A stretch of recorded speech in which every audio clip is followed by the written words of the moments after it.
Mahirap maging mahirap, kaya dapat magsikap. Dahil ang respeto ng tao, kahit kamag-anak mo, nakadepende kung anong merong yaman ka sa mundo.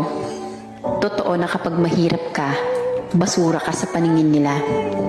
Kapag mahirap ka, basahan kung itrato ka. Kaya kailangan mong magsikap para sa sarili mo, lalong-lalo na para sa pamilya mo. Para walang kahit na sinong tao ang aapak sa pagkatao mo. Mahirap maging mahirap, kaya dapat magsikap. Dahil ang respeto ng tao, kahit kamag-anak mo, nakadepende kung anong merong yaman ka sa mundo.